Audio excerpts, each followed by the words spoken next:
পিতা হয়ে আপনি বলতেছেন, আচ্ছা ঠিক আছে বাবা, তুমি এই ফুল প্যান্ট পরে পেশাব কেমনি করলে? সুন্দর করে বলবেন, আব্বু আমি তো এটা পরে বসবার পারিনি। তো কেমনি করলে? খাড়া হয়ে করছে আব্বু। তো খাড়া হয়ে পেশাব করলে কয়বার করছে? সকাল থেকে সন্ধ্যা পর্যন্ত 3 বার করছি। তা 3 বার পেশাব করে পানি পানিও লিছি, টয়লেট লিছি। বাপ বলতেছে, পাগলা, পেশাব করে দাঁড়ায় পেশাব করে পানি নিয়ে তুমি মনে করছো পেশাব শেষ, এই মনে করে সেন্ট আনছো, তারপরে কমপক্ষে 3 ফোঁটা পেশাব তোমার কাপড় পড়ছে। কারণ দাঁড়ায় পেশাব করলে পেশাব পুরোপুরি নিংড়ে না, কথা কন ঠিক কিনা? তো তুই 3 ফোঁটা, 3 বার 3 থেকে 9 ফোঁটা, তো 9 ফোঁটা পেশাব যে তোমার ফুল প্যান্টের আন্ডার প্যান্টে পড়লো, ওই পেশাব শুকে যায়, কি হলো? ওই পেশাব শুকে যায়, ওটি আবার জীবাণু হলো। এই জীবাণু দিয়ে তোমার ওই পেশাবের ছিদ্রতে ভিতরে ঢুকলো, কিছুদিন পরে তোমার যৌবন শক্তি নষ্ট হবে, আগা মোটা গোড়া চিকুন হবি, তোমার সাথে কেউ বিয়ে দিবে? হাসছে ফেলতে ইন্ডিয়ান হারবাল খাবে। যে শোনেন, আপনি গরু ছাগল মাঠে নিয়ে গেছেন, আপনার গরু ছাগল যদি কারো আবাদের দিকে যায়, আর আপনি যদি বলেন বাবা গরু ওদিকে আবাদ আছে, বাবা যাস না বাবা, ওই শুনবি। আর যদি লাগে এই গরু, আরে এক ধাপ, দেখবেন গরু কিন্তু মানুষের চাইতে ভালো শোনে। এই জন্যে আল্লাহর পক্ষ থেকে প্রত্যেকটা অভিভাবককে আল্লাহ রাখালের দায়িত্ব দিয়ে প্রেরণ করেছে। এখন হয়তো আপনারা মনে করতেছেন, হুজুর আমার তো গরু ছাগল নাই, আমি কার ওপর রাখালি করব? আপনি চোখ বন্ধ করে দেখেন, আছে। চোখ বন্ধ করে বিবেকের আয়না দিয়ে তাকায় দেখেন, আছে। আপনার বাড়িতে 42 বছরের একটা গাভী আছে, চোখ বন্ধ করে দেখেন, 42 বছরের একটা গাভী আছে। এখন ভাইয়ের ডার কত বয়সের আমি জানি না, আমার ডার মুরব্বী কি বুঝতে পারতেছে না, রাগ করে বসে আছে। 42 বছরের একটা গাভী আছে, 22 বছরের একটা আড়িয়া আছে, 17 বছরের একটা বকনা আছে।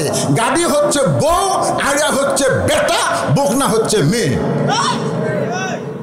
আপনার বলেন তো, এই 3টার উপর আপনার রাখালি করার দায়িত্ব আছে না নাই?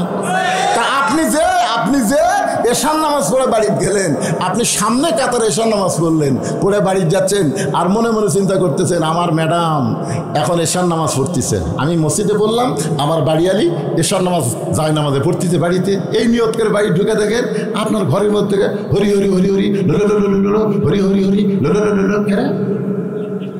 মসজিদের মধ্যে ঘুম পাড়ার দলিল দেন।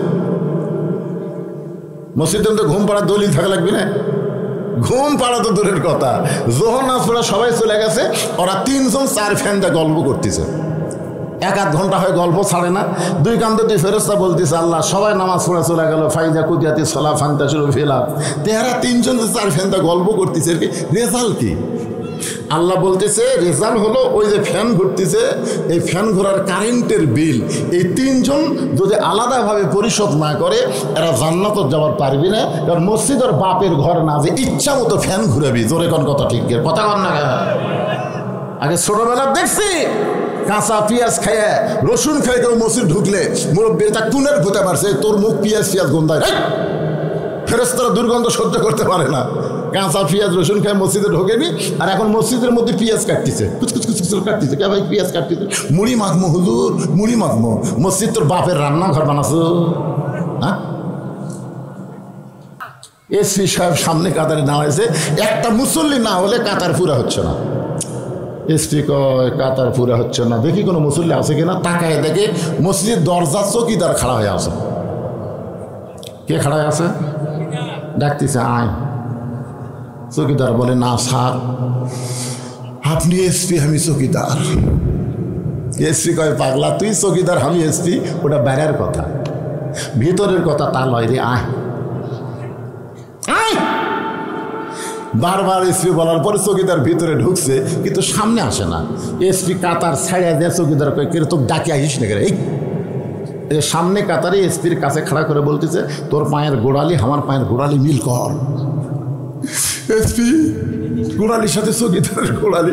চৌকিদার বলে, স্যার খালি পায়ে থাকি, বেতন কম, গোড়া ফাটা স্যার, আর আপনার পায়ের গোড়া তেল তেলা, যদি ঘষ্টন লাগে।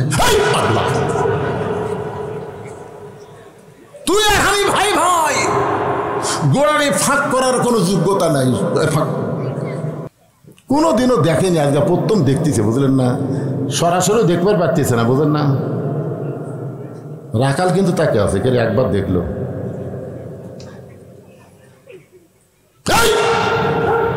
মূর্খ মানুষ। আপনারা মূর্খ মানুষের দিকে বারবার তাকান তো খেপে দেবে না। আমি একবার তাকাছিলাম এক অটো ভ্যানালার দিকে, হুজুর গাড়ির চড়া বেড়ান দেখি মোশন হচ্ছে।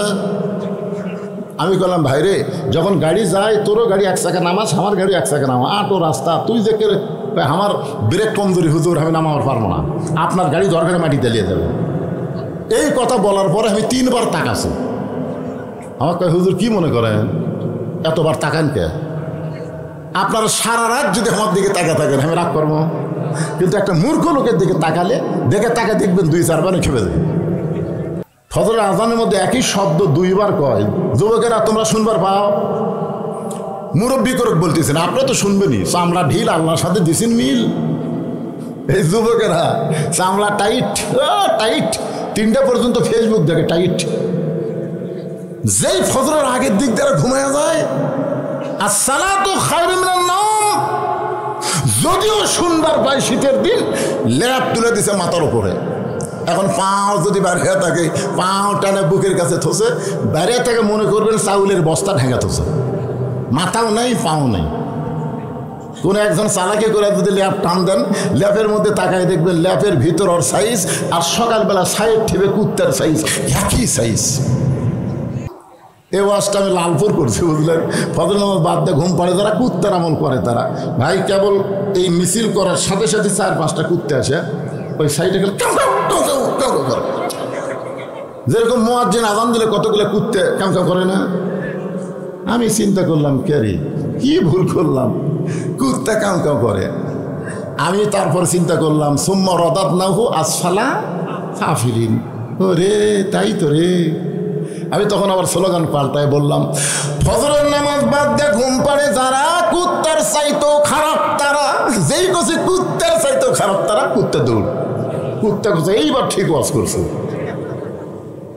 আর এই সেটা আমার বাপ চাচা, এলাকার মধ্যে পাও দেওয়ার জায়গা কারু নাই। তো সবই যদি তোমাকে হয় আল্লাহর, তখন বলতেছে আল্লাহটা দেখবার গেলে 2 মিনিট হাঁটা লাগবে হুজুর, আল্লাহটা দেখবার গেলে বলে 2 মিনিট হাঁটা লাগবে। 2 মিনিট হাঁটা মসজিদের কাছে যায়, বলতেছে হুজুর এখানে আল্লাহর কিছু ছিল না, আমার চাচা আল্লাহ 10 শতক দান করছে, আর আমরা সবাই মিলে আল্লাহকে একটা ঘর বানিয়ে দিছি হুজুর, এইটুকু আল্লাহর হুজুর। এই আওয়ামী লীগ, বিএনপি, জাতীয় পার্টি, জামাত ইসলাম 4 দলের মুসল্লি মসজিদে গেছে, কিন্তু ইমামের মায়ের অসুখ, ইমাম মা উঠলে হাসপাতালত গেছে। এখন 4 দলের মুসল্লিরা চিন্তা করতেছে হুজুর যখন নাই কে ইমামতি করবি। তখন আওয়ামী লীগের যাই বড় নেতা, তাই জামাত ইসলামের এক নেতার কাছে বলতেছে ভাই দেখতেছেন আজকে হুজুর নাই রে, সামনে কে যাবি? তো বলতেছে ভাই আওয়ামী লীগ আছে, বিএনপি আছে, জাতীয় পার্টি আছে। তখন 3 দলই বলতেছে আমরা মুসল্লি হওয়ার পারি, তবে ইমাম হবার পারি। নেতা হলে নেতা যারা হবে তারা রাগ চেক দেওয়া লাগবে ভাই, কর্মীর সাথে নেতার কথার মিল হলে চলবে না। আমাদের কতগুলো নেতা এত সন্ত্রাসী, যার যা আছে তাই লেবার হও, তোমরা কি হাতে চুরি পড়ে থাকো নাকি? এটা নেতা না ডাকাত রে? হাইকোর্ট থেকে বাতিল করলেও আল্লাহর কোরআনে দাঁড়িয়ে পড়লা আছে না নাই? ওয়াল ওয়াজনা বিল কিসতি ওয়ালা তুখসিরুল মিজান।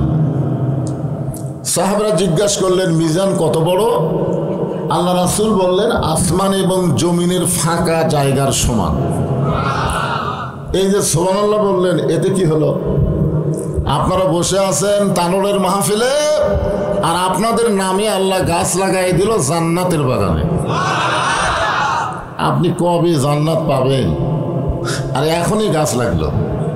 যতবার সুবহানাল্লাহ বলবেন ততবারই আপনাদের নামে নামে একটা করে গাছ আল্লাহ রোপণ করে দিবে। আপনারা কি মনে করতেছেন যে সুবহানাল্লাহ বলার পরে আপনাদের গাছ জান্নাতের বাগানে লাগার পরে আপনারা জাহান্নামে যাবেন? পৃথিবীর মধ্যে সবচাইতে জান্নাত পাওয়ার সন্দেহ করে মুসলমানেরা। আমি একজন হিন্দুকে বলছিলাম বললে কোথায় যাবে? স্বর্গে যাব।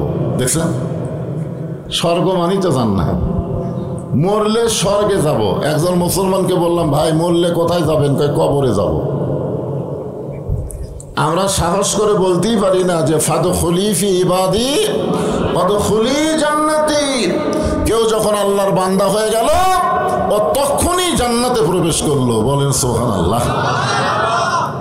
জান্নাতের মালিক কি হিন্দু, বৌদ্ধ, খ্রিস্টান?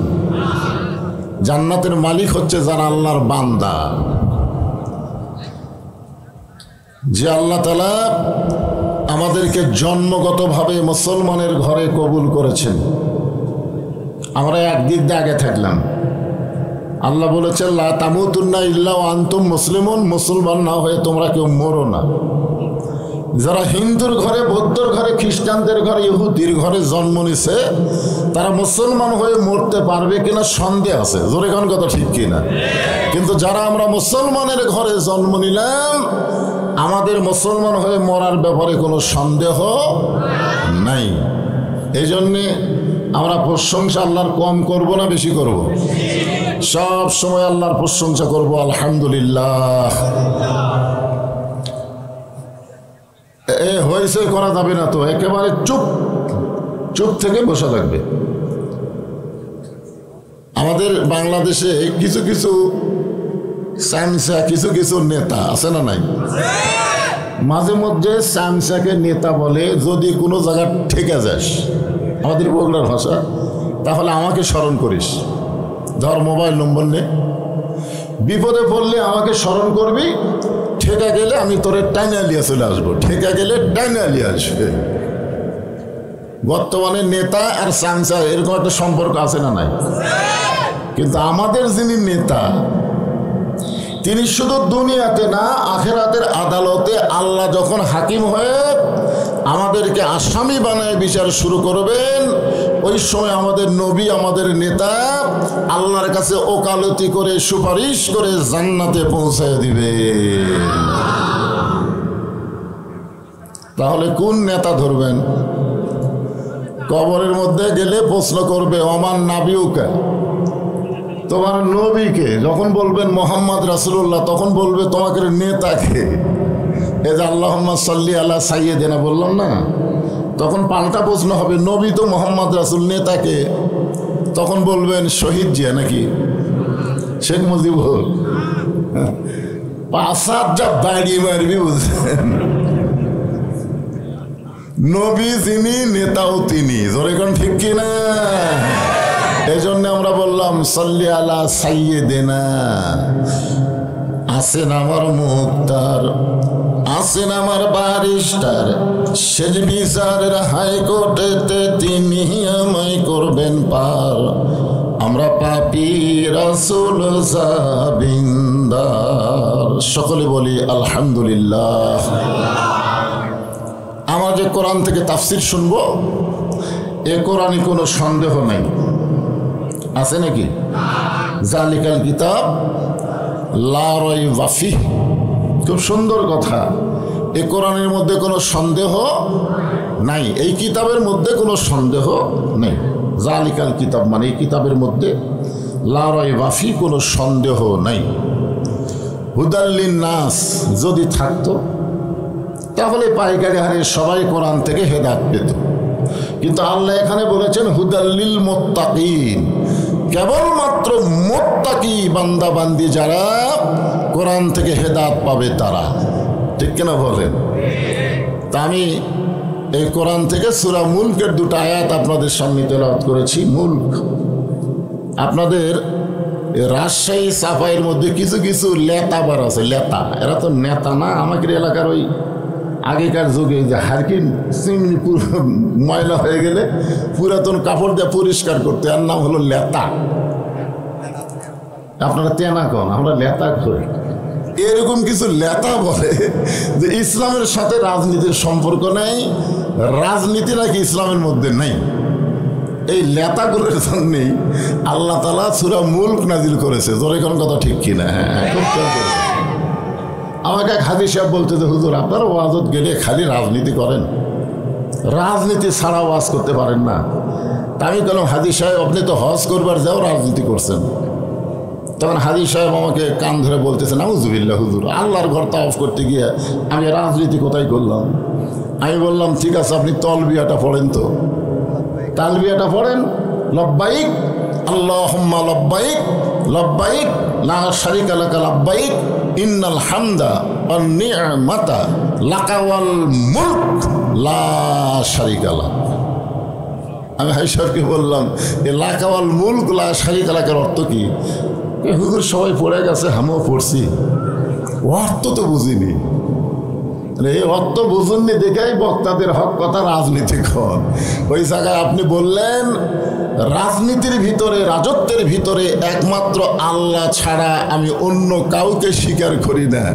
আপনি হজের আগে যে দল করেন, কিন্তু হজের পরে একমাত্র আল্লাহর দল না করলে আপনার হজ আল্লাহ কবুল করবে না। কারণ যে কাবা ঘরের সামনে আপনি স্বীকার করলেন লাকাওয়াল মুলক লা শারিকা লাক, আর কাবা ছাড়া বাংলাদেশে আইসা আপনি মানুষের দল করবেন, আল্লাহ ঠেকাও পড়েনি আপনার হজ কবুল করা। জরিকার কথা ঠিক কি না? এখন এই পবিত্র কোরআনে একটা সূরা দিলেন আল্লাহ, মুলক। মুলক মানে রাজ্য, রাজত্ব। আল্লাহ তাআলা বলতেছেন তাবারাকাল্লাযী বিয়াদিহিল মুলক। গোটা পৃথিবীর রাজত্ব, কর্তৃত্ব, মালিকানা একমাত্র কার হাতে? আমেরিকার হাতে? ভারতের হাতে? ইসরায়েলের হাতে? ইসরায়েলে যে আগুন জ্বলতেছে, এখন ইসরায়েল খালি আফসোস করে মুসলমানকে খুঁজতেছে। ভগবান দিয়ে কাম হচ্ছে না, ঈশ্বর দিয়ে আগুন বাড়ে যাচ্ছে, গড় দিয়ে আগুন খালি দৌড়ে দৌড়ে আসতেছে। এখন আল্লাহ ছাড়া গতি নাই। জোরে কোন কথা ঠিক কিনা ভাই জান? গোটা পৃথিবীর রাজত্ব, কর্তৃত্ব, মালিকানা একমাত্র আল্লাহর হাতে। ওয়া আলা কুল্লি শাইইন কাদির। প্রত্যেকটা বিষয়ের উপরে, প্রত্যেকটা বিষয়ের উপরে একমাত্র ক্ষমতাকার। এটা বিশ্বাস করা লাগবে তো, খালি মুখ দিয়ে বলে হবে না। প্রত্যেকটা বিষয়ের উপরে একমাত্র ক্ষমতা আল্লাহ। সে আল্লাহ বলতেছেন, আল্লাযী খালাকাল মাউতা ওয়াল হায়াতা লিয়াবলুয়াকুম আইয়ুকুম আহসানু আমালান ওয়া হুয়াল আজিজুল গফুর। মৃত্যু এবং হায়াতকে, মাইকের সাউন্ড একটু সাইজ করো বাবা, বেশি জোরে দিও না, আবার আসতেও দিও না। মৃত্যু এবং হায়াতকে সৃষ্টি করেছেন কে? এ কথাগুলো খেয়াল করে শুনবেন। আল্লাহর কোরআনের যখন কথা হয় তখন কি করা লাগবে? ওয়াইজা কুরিয়াল কোরআনু কি ফাসতামিউ লাহু ওয়া আনসিতু লাআল্লাকুম তুরহামুন। তো কোরআনের অর্থ যখন কয় তখনও তো চুপ থেকে এটা বোঝার জন্য শোনা লাগবে না? কি কোন শোনার দরকার আছে না? এদিক সেদিক তাকান কেন? বক্তা কালো হলেও চেহারার দিকে তাকা থাকেন, আল্লাহ সগীরা গুনাহ মাফ করে দিবে। কি? হ্যাঁ, সব মনোযোগ দিয়ে তাকাবেন। মৃত্যু এবং হায়াতের স্রষ্টাকে আরো জোরসে বলেন মাশাআল্লাহ। লিয়াবলুয়াকুম, পরীক্ষা করা হবে। আইয়ুকুম আহসানু আমালা, সুন্দর আমল। বিষয়টার নাম হলো সুন্দর আমল। আপনার বলেন তো, সুন্দর আমল করার পরিবেশ বর্তমানে বাংলাদেশে আছে? মাথা ঝোঁকালে হবে না, হিসাব করে বলেন তো, সুন্দর আমল করার পরিবেশ আছে? মনে করেন একটা হিন্দু সন্তান জন্ম দিয়ে মুসলমানের বাড়িতে লালন পালন করতে দিছে, জন্ম দিছে হিন্দু, মুসলমানের বাড়িতে লালন পালন করতে দিয়েছে। 10 বছর পরে হিন্দু তার সন্তানকে ফেরত নিছে। আপনারা বলেন তো, এই সন্তান আল্লাহ কবে না ভগবান কবে? কেন? তো মুসলমানের পরিবেশে বড় হচ্ছে। আচ্ছা, একটা মুসলমান তার সন্তানকে জন্ম দিছে, দিয়ে হিন্দুর বাড়িতে লালন পালন করতে দিছে। 10 বছর পরে মুসলমান তার সন্তানকে ফেরত নিছে। আপনার বলেন তো, এই সন্তান আল্লাহ কবে না ভগবান কবে? তার মানে বোঝা গেল জন্ম দিলেই হিন্দু মুসলমান হয় না, হিন্দু মুসলমান হয় পরিবেশের কারণে। বর্তমানে আমাদের বাংলাদেশে যে পরিবেশ চলতেছে, আপনারা একটু চিন্তা করে কম তো, এটা মুসলমানের পরিবেশ না হিন্দুর পরিবেশ? তাহলে পরিবেশ পাল্টান লাগবে। কি দিয়ে পাল্টাবেন? এই জন্য আল্লাহ বলতেছেন লিয়াবলুয়াকুম, তোমাদের পরীক্ষা করা হবে, আইয়ুকুম আহসানু আমালা। একটু মনোযোগ দিয়ে শোনেন। সুন্দর আমল করতে গেলে ধারাপাতের মতো একটু খেয়াল করেন, তারপর আর খেয়াল না করলে আপনারা এমনি খেয়াল করবেন। আগে ওয়াজের লাইনও উৎপাদ দেন। সুন্দর পরিবেশ তৈরি করতে গেলে সুন্দর একটা সমাজ লাগবে। কথা কন, লাগবে কি লাগবে না? সুন্দর একটা সমাজ যদি তৈরি করতে চান তাহলে সুন্দর একটা রাষ্ট্র লাগবে। জোরে কন, কি লাগবে? সুন্দর একটা রাষ্ট্র যদি তৈরি করতে চান তাহলে মানুষের তৈরি আইন দেওয়া হবে না, আল্লাহর কোরআন লাগবে। জোরে কন, কথা ঠিক কিনা? এখন আপনারা বলেন, এই কোরআন কি খালি ওয়াজের মধ্যেই সীমাবদ্ধ না সব জায়গায়? এই যে বললেন আল কোরআনের আলো, আপনারা বললেন ঘরে ঘরে জালো। শেষ পর্যন্ত যিনি শুরু করছেন তিনি বাধ্য হয়ে লাস্টে গেল সংসদে জালো। তো সংসদে জালো বললে একদল লোকের কলজাতে আবার আগুন ধরে, বুঝলেন? যে সংসদে কোরআন গেলে আমাকে খবর কি রে? এই জন্য আমরা অ্যাঙ্গেলে ডোজ দিব। আল কোরআনের আলো, আপনারা বলবেন সব জায়গায় জালো। সব জায়গার মধ্যে সংসদ আছে না? না, আল কোরআনের আলো। এইবার বোঝা গেল সব জায়গায় যদি কোরআন যায় তাহলে সংসদ কি বাদ থাকবি? মাশাআল্লাহ। এখন এই কোরআনটা কি, এই কোরআনটা আসলে কি, এইটা বোঝানোর জন্য আমি আপনাদেরকে সূরা মুলকের দুটো আয়াতে ব্যাখ্যা করতেছি। আপনার বলেন তো কোরআনটা কি? যে আমার হাতের দিকে তাকেন, এরা ধরবার গেলেও ঠেলা আছে। কেউ যদি দৌড়ে আসে ধরবার চাই, ধরবার পারবে না, কারণ এটা ধরবার গেলে লা ইয়ামাসসুহু ইল্লাল মুতাহহারুন। ততক্ষণ পর্যন্ত তুমি কোরআন শরীফ স্পর্শই করতে পারবা না যতক্ষণ পর্যন্ত তুমি পবিত্র না হবা। তাহলে যেই কোরআন ধরবার গেলে পবিত্র হওয়া লাগে, সেই কোরআন তুইয়া মুয়া কোনো কিতাব না। এই কোরআন সম্পর্কে আল্লাহ বলেছেন, অনুনাজ্জিলু মিনাল কোরআনি মা হুয়া শিফাউ ওয়া রাহমাতুল লিল মুমিনিন। আমার সঙ্গে স্লোগানে বলবেন, আমি যে বলো সব সমস্যার সমাধান, আপনারা বলবেন দিতে পারে আল কোরআন সব সমস্যার সমাধান। মা হুয়া শিফাউ ওয়া রাহমাতুল লিল মুমিনিন। শিফা মানে সব সমস্যা। এখন আসেন, এই কোরআনকে সর্বপ্রথম যিনি হেদায়েত স্বরূপ মনে প্রাণে গ্রহণ করেছেন সেই মহামানবের নাম হলো হযরত ওমর। নামটা খেয়াল তো, নাম কি? ওমর। তিনি কিন্তু আল্লাহ রাসূলকে হত্যা করার জন্য রওনা দিয়েছিলেন, জানা ঘটনা, ঠিক কিনা বলেন? আচ্ছা, হত্যা করবার সরাসরি কি রাসূলের কাছে যাওয়ার পারছিলেন? রাস্তার মধ্যে খবর পেলেন যে তার বোন ভগ্নিপতি কোরআনের দলে ভর্তি হচ্ছে। কোন দলে ভর্তি হচ্ছে? কোরআনের দলে ভর্তি হচ্ছে। তখন নবীর কাছে না গিয়ে বোন ভগ্নিপতির বাড়িতে গেলেন। তাদেরকে এক সময় খুব মারধর করার পরে বললেন যে তোরা কি যেন পড়তেছিলি, আমি একটু শুনতে চাই। মানে শুনেছে, যখন দরজা দাঁড়াছে তখন পড়েছে। কি পড়েছে? ইন্নামাল মুমিনুনা আল্লাযীনা ইযা যুকিরাল্লাহু ওয়াজিলাত কুলুবুহুম ওয়া ইযা তুলিয়াত আলাইহিম আয়াতুহু জাদাতুহুম ঈমানাও ওয়া আলা রাব্বিহিম ইয়াতাওয়াক্কালুন।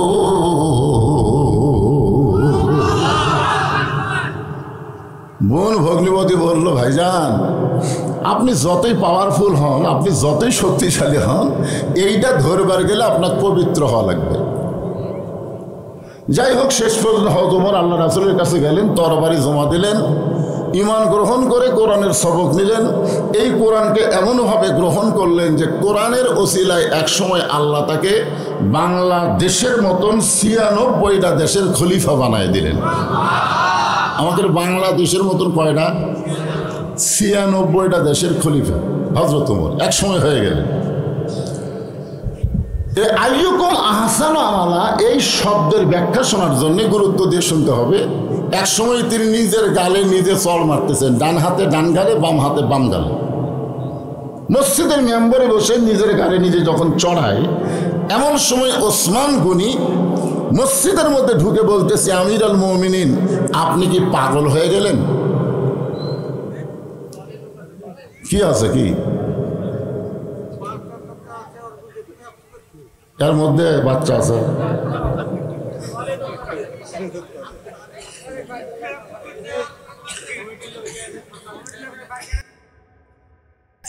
গেছে গেছে বের হয়ে গেছে। ওসমান গনি বলতেছেন, আপনি কি পাগল হয়ে গেলেন? ওমর ফারুক বলতেছে, ওসমান,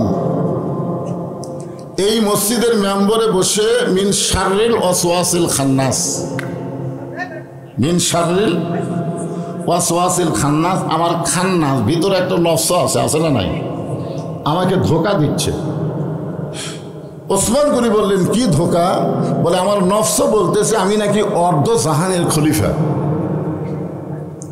তো ওসমান গনি বলতেছে, ঠিকই তো কইছে, বর্তমানে আপনি অর্ধ জাহানের খলিফা। উমর ফারুক বললেন, ওসমান, শুধু বর্তমানকে নিয়ে যারা চিন্তা করে এরা ভবিষ্যৎ ভুলে যায়।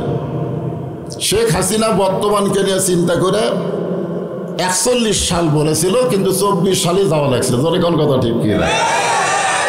ভবিষ্যৎ কি হবি এই চিন্তা করে না, বর্তমান খালি কয় কি হনু রে, কি হনু রে। ওমর ফারুক বললেন, তুমি যে অবস্থানে থাকো না কেন, তুমি অতীতের কথা মনে করবে, ভবিষ্যতের চিন্তা করবে। আপনি অতীতে কি ছিলেন, ভবিষ্যতে আপনার কি হবে? বর্তমানে আপনি তো ভালোই আছেন, বর্তমানে ডক্টর ইউনূস আসার পর থেকে মোটামুটি ভালোই আছেন নাকি কন? কিন্তু ভবিষ্যৎ চিন্তা করছেন? হায় হায়। এখন কিছু কিছু লোক বলতেছে নির্বাচনের দরকারই নাই, ইউনূসই থাক। কারণ ভারত যে হারে বাংলাদেশকে আক্রমণ করার হুমকি দেয়, ইউনূস ছাড়া উপায় নাই। জোরে কোন কথা ঠিক না? কারণ ভারতকে বুড়ে আঙ্গুল দেখা ইউনূস চীনত গেছে, চীন আবার এমন মাল মশলা দিছে, ভারতের মুদি গালো থাক দেশে পড়ছে। জোরে কোন কথা ঠিক না?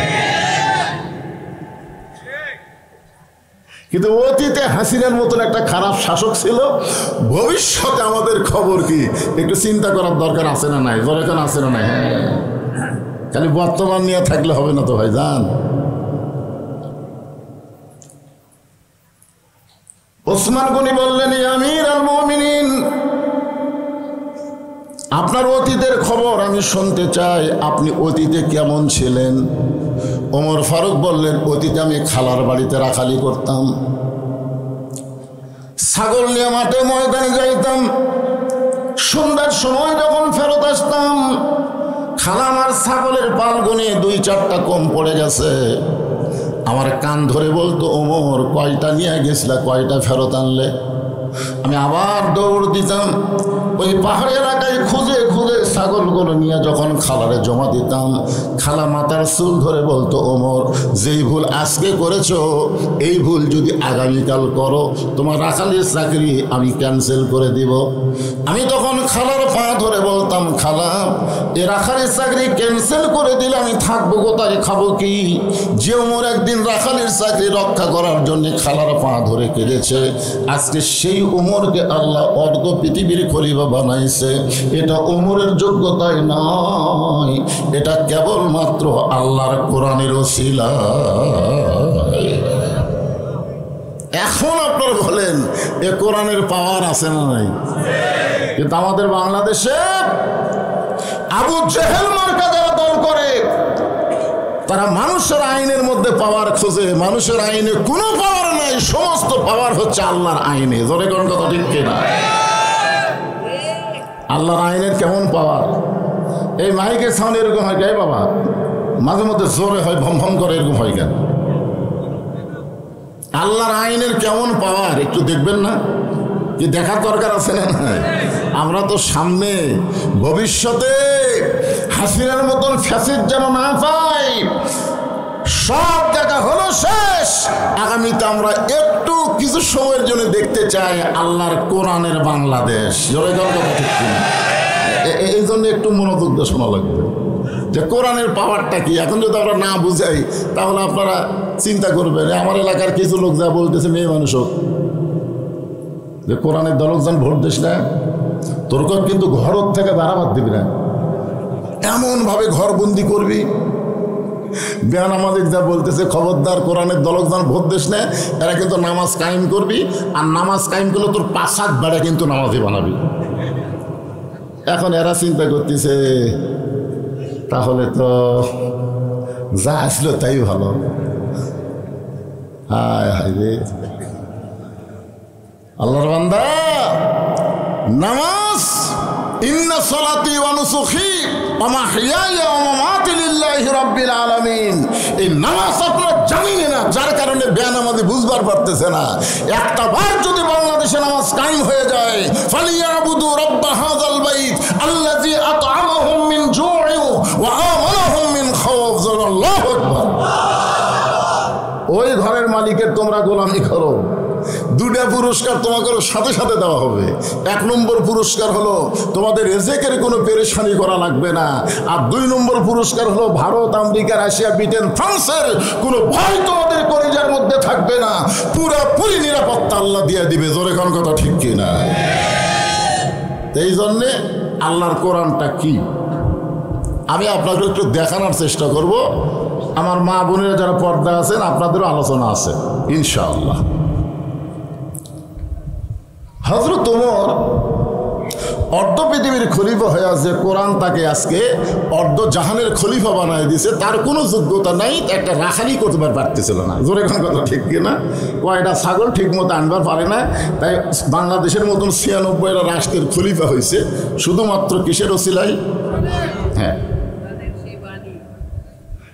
এখন সেই কোরআনটা দেখতে কেমন আপনারা তো খালি শুনে যাচ্ছেন। 50 বছর সাইদি হুজুর কোরআন শুনেছে। জোরে কোন কথা ঠিক কিনা?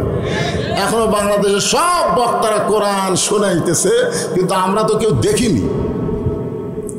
আগামীতে আমরা দেখার চেষ্টা করতেছি। জোরে কোন ঠিক কিনা? এই জন্য আমি আজকেই আপনাদেরকে একটু জানাবার চাচ্ছি কোরআনটা আসলে কি। হযরত ওমর ছদ্মবেশে মদিনার অলি গলি ঘুরতেছেন আল্লাহর কোরআন দেখার জন্যে।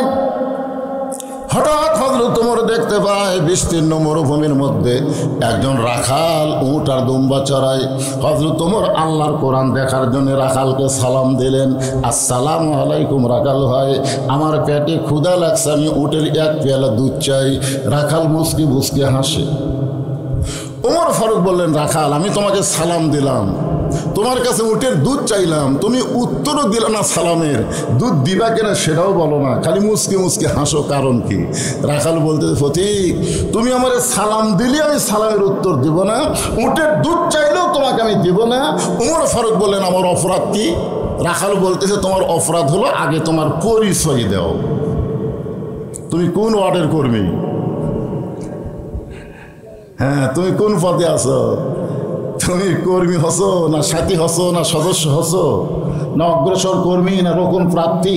এরকম পরিচয় দেয় কি দেয় না? যেরকম দেয় কি দেয় না? হ্যাঁ, এখন বলতেছে তোমার সালামের উত্তর দেব না, উঠে দুধও দিবার পারবো না, আগে জানতে হবে তোমার পরিচয়।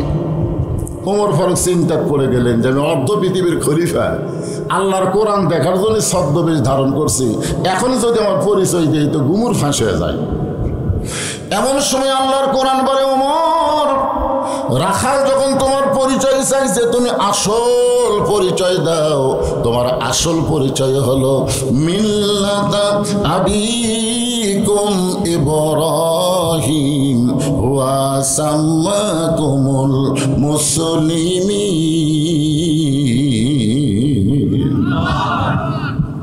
কি পরিচয়? আসল পরিচয় হলো তোমার জাতির পিতা ইব্রাহিম তোমার নাম রেখেছে মুসলমান। তাহলে আমরা এখানে যত মানুষ বসে আছি, আওয়ামী লীগ করেন, বিএনপি করেন, জাতীয় পার্টি করেন, জামাত করেন, তাবলিগ করেন, পীর মুরিদি করেন, আপনাদের আসল পরিচয় কি?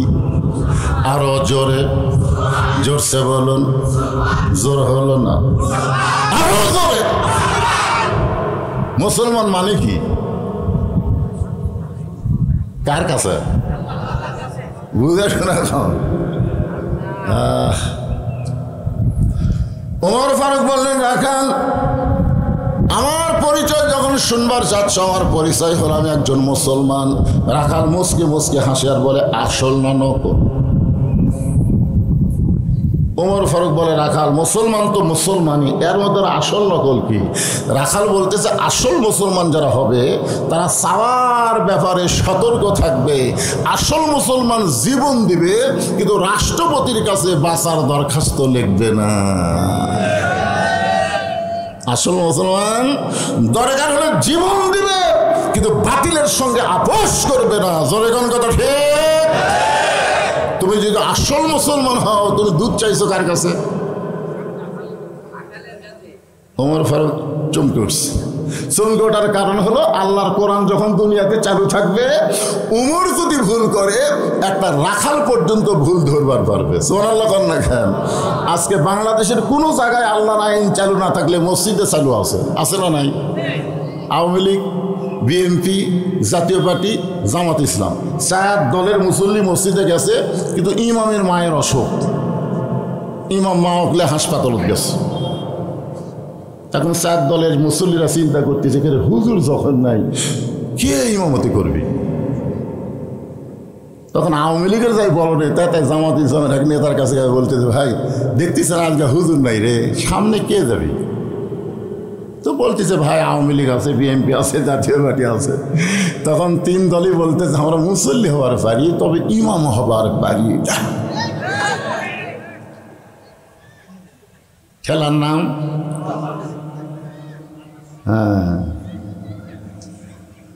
আল্লাহ, কি আইন আল্লাহর ঘরের মধ্যে দেখেন, যোগ্য লোককে সামনে দিচ্ছে, আর বাইরে আসা সারা খাড়া হয়ে পেশাব করে। আমার নেতার চরিত্র চোরের মতন পবিত্র, নামাজ পড়ে না এক ওয়াক্ত। আর আল্লাহর ঘরের মধ্যে গিয়ে দেখতেছে সামনে যাওয়ার উপযুক্তকে। মসজিদে যাদেরকে সামনে দিবেন, সমাজেও তাদেরকে সামনে দেওয়া লাগবে। ধরে কোন কথা ঠিক কিনা? এখন মনে করেন ইমাম সাহেব দাওরা পাস, টাইটেল পাস, আসরের নামাজ হলো 4 রাকাত। কয় রাকাত? 2 রাকাতে ইমাম বসেছে, আবার 3 রাকাতে বসে গেছে। বসা লাগবে 2 বার, 2 রাকাত 4 রাকাত। জোরে কোন ঠিক কিনা? কিন্তু ইমাম 3 রাকাতে যেই মাত্র বসেছে, সামনে কাতারের মুসল্লির খেয়াল নেই। সামনে কাতারের মুসল্লি মনে করছে যে হুজুর যা তাই, কিন্তু 3 নম্বর কাতারে এক অটো ভ্যান চলায়, ওই কয় কে রে, আসরের নামাজে 2 বৈঠক, 2 রাকাত 4 রাকাত, হুজুর যে 3 রাকাতে বসলো। আল্লাহু আকবার।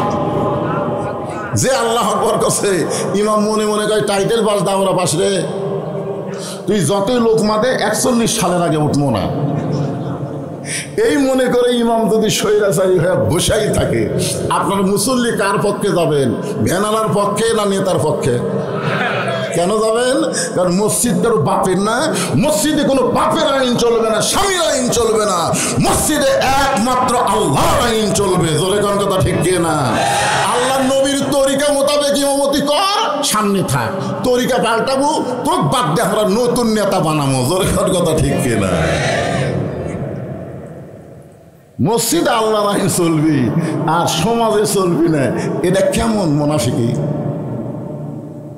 সব লোক মসজিদ আল্লাহ দিয়া বাদ বাকি নিজের নাম রেকর্ড করে নিয়েছে। হুজুর দেখতেছেন, ওটা হুজুর আমার, হুজুর বুঝছেন, ওটা আমার, আর এই সেটা আমার বাপ চাচা। এলাকার মধ্যে পাও দেওয়ার জায়গা কারু নাই। তো সবই যদি তোমাকে হয় আল্লাহর, তখন বলতেছে আল্লাহটা দেখবারে গেলে 2 মিনিট হাঁটা লাগবে হুজুর। আল্লাহটা দেখবারে গেলে বলে 2 মিনিট হাঁটা লাগবে। 2 মিনিট হাঁটা মসজিদের কাছে যায়, বলতেছে হুজুর এখানে আল্লাহর কিছু ছিল না, আমার চাচা আল্লাহ 10 শতক দান করছে, আর আমরা সবাই মিলে আল্লাহকে একটা ঘর বানিয়ে দিছি হুজুর, এইটুকু আল্লাহর হুজুর। এই ফেরেশতাকায় আল্লাহ, এই দেশের নাম কি? আল্লাহ বলে এটাই তো ফেরাউনের বাংলাদেশ। ছোট্ট হামাক দিছে, বেশি অরা লিছে। আল্লাহর কোরআন যখন চালু হবে, মসজিদ যেমন আল্লাহর, গোটা বাংলাদেশও আল্লাহর হয়ে যাবে। জোরে কোন কথা ঠিক কি না? কথা বলে ওমর ফারুক চোখের পানি বের করে বলতেছে, রাখাল ভাই, আসলে চাওয়ার ব্যাপারে আমার ভুল হয়ে গেছে। চাওয়ার ব্যাপারে আমার কি হয়ে গেছে? রাখাল বলতেছে, ভুলটা যখন স্বীকার করলে তাহলে আল্লাহ তোমাকে তওবা করার সুযোগ দিয়েছে। আদম আলাইহিস সালাম ভুল স্বীকার করেছে, আল্লাহ তওবা করার সুযোগ দিয়েছে, কিন্তু শয়তান ভুল স্বীকার করে না। 2000 ছাত্র জনতা মরে গেল, শহীদ হয়ে গেল, 30,000-এর মতন পঙ্গু হয়ে গেল। এখন পর্যন্ত অনেক শয়তান আছে, তারা ভুল স্বীকার করতেছে না। জোরে কোন কথা ঠিক কিনা? যে শয়তানের মাও ভারতত বলে গেছে, ই আরো বড় শয়তান। জোরে কোন কথা ঠিক কিনা? আজও পর্যন্ত আফসোসের কোন কথা মুখ দেবার হয় না। এখন পর্যন্ত এখনো হুমকি মারতেছে। আজও একটা কল ফাঁস হতো, দেখেন, কোনো আফসোস নাই। আচ্ছা, ভুল হয়ে গেছে। ওমর ফারুক বলতেছে, ভাই আমার ভুল হয়ে গেছে। রাখাল বলে, ভুলটা যখন স্বীকার করছো আল্লাহ তোমাকে তওবা করার সুযোগ দিচ্ছে। আমরা 4 ভাই। আমার বড় ভাই প্রাইমারি হেডমাস্টার, আওয়ামী লীগ করে। আমার ছোট 2 ভাই 2 কলেজের প্রফেসর, এরা বিএনপি করে। 5ই আগস্টের পরে আমার বড় ভাই আমার মাদ্রাসা মসজিদে বিকেলবেলা ঢুকলো। আমি সিসি ক্যামেরাতে দেখলাম, উনি আসে না সহজে, কিন্তু ঢুকলো। আমি আস্তে আস্তে নামে মসজিদের দরজা দিয়ে বললাম, ভাই খবর কি? বলে, তওবা কর্ম ভাই, ভুল স্বীকার করে তওবা কর্ম ভাই। বলে, কি ভুল স্বীকার করে? না, যেই দলের মেম্বার থেকে প্রধানমন্ত্রী বলে যায়, এই দলও তার আমি নাই। বিশ্বাস করেন, কোরআন আমার সামনে, আমার ভাই আল্লাহর ঘরের মধ্যে আমার কাছে তওবা পড়ে আল্লাহর দলে ভর্তি হলো। তো ভুল স্বীকার করার সুযোগ আছে তো। যারা আল্লাহর কোরআনের দল বাদ দেন, অন্য দল করতেছেন, ভুল স্বীকার করে ফিরে আসতে হবে আল্লাহর দিকে। জোরে কোন কথা ঠিক কিনা? মরা লাগবেই।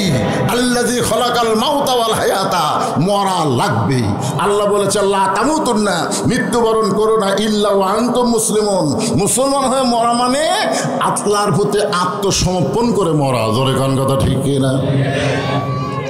ওমর ফারুক বলে, রাখাল তখন আমি তওবা করতেছি। রাখাল বলে, তুমি মূর্খ মানুষ, তুমি তওবা কেমনে করবা? আমি তওবা করাই, তুমি আমার সঙ্গে তওবা পড়ো। ওমর ফারুক বলে, আমি মূর্খ? এ কথা তোমার কে কইছে? রাখাল বলে, চাওয়ার ব্যাপারে যে সতর্ক হয় না, এই সবচাইতে বড় মূর্খ। আপনার বলেন তো, যারা দয়াল বাবার দরবারেতে কেউ ফিরে না খালি হাতে, এরা কি? জোরে কওয়া লাগবে, এরা কি? আরো জোরে, জোরসে বলুন। আর একটা মূর্খ আছে, আল্লাহর ঘর নবীরে দিয়া, আল্লাহ আছে গায়েব হইয়া, নবীর ধন খাজানিয়া শুয়ে আছে আজমিরে, কেউ ফিরে না খালি হাতে, খাজারে তোর দরবারেতে। আমরা সবাই বলবো, কেউ ফিরে না খালি হাতে, আল্লাহ তোমার দরবারেতে। সবাই বলেন, কেউ ফিরে না খালি হাতে, আল্লাহ তোমার দরবারেতে। আমার দয়ার আল্লাহর দরবারেতে কেউ ফিরে না খালি হাতে, আল্লাহ আল্লাহ। কি জিকির করা যাবে না? সাইজ মতো করা লাগবে। ওমর ফারুক বললেন, রাখাল ভাই, তাহলে তুমি আমার তওবা পড়ায় দাও। এবার রাখাল হযরত উমরকে তওবা পড়াচ্ছে। উমরের চোখ দিয়ে দর দর করে পানি পড়তেছে। পানি পড়ার কারণ হলো, আল্লাহর কোরআন যখন দুনিয়াতে চালু থাকবে, উমর যদি ভুল করে, একটা রাখাল পর্যন্ত তওবা পড়ানোর সুযোগ পাবে। যারা মাগরিব এশার নামাজ পড়েননি, এখানে বসে থেকে ওয়াজ শুনতেছেন, মাগরিবও পড়েননি, এসব পড়েননি, ফজরও না পড়া নিয়ত করে বসে আছেন। আর যারা মাগরিব এশা পড়েছেন, যেভাবে পড়া দরকার সেভাবে হয়তো পড়বার পারেনি, কারণ বাংলাদেশে এখনো নামাজ কায়েম হয়নি। আমরা চোরের মতন পড়তেছি, বাপ পড়ে, বেটা পড়ে না, দাদা পড়ে, লাতি পড়ে না। জোরে কোন কথা ঠিক কি? এক ফোনের নামাজ হচ্ছে না তো। জাহান্নামের আগুন থেকে বাঁচতে গেলে বাবা তুমি একলা নামাজ পড়া বাঁচবে না তো, তোমার বেটাকে 7 বছর থেকে তালিম দেওয়া লাগবে, 10 বছর থেকে ঘাড় ধরে নামাজ ধরার লাগবে। জোরে কোন কথা ঠিক কি? তাহলে যারা পড়িনি তারা তো পড়িনি, আর যারা পড়ছি তারা পড়ার মতন পড়িনি, পাস করবো না ফেল করবো। এই জন্যে সকলে মিলে আমরা একসাথে তওবা করি। অসুবিধা আছে? তাহলে সবাই বলেন, আস্তাগফিরুল্লাহ, আস্তাগফিরুল্লাহাল্লাযী লা ইলাহা ইল্লা হুয়াল হাইয়ুল কাইয়্যুম ওয়া তুবু ইলাইহি আস্তাগফিরুল্লাহ রাব্বি মিন কুল্লি যামবি ওয়া তুবু ইলাইহি। ওমর ফারুক তওবা করার পরে বলতেছে, রাখাল ভাই, আল্লাহর হস্তে উটের এক পেয়ালা দুধ দাও, যেই দুধটা পান করে ক্ষুধা তৃষ্ণা নিবারণ করতে চাই। রাখাল মুসকি মুসকি হাসো। ওমর ফারুক বলে, আমার হাসো কেন? বলে, হাসার কারণ হলো তওবা করার পরে তুমি আবার মুনাফিকি করলে। যেই বলছে মুনাফিক, ওমর ফারুকের চেহারা রক্তের মতো লাল হয়ে গেছে। আপনার বলেন তো, কাফের ভালো না মুনাফিক ভালো?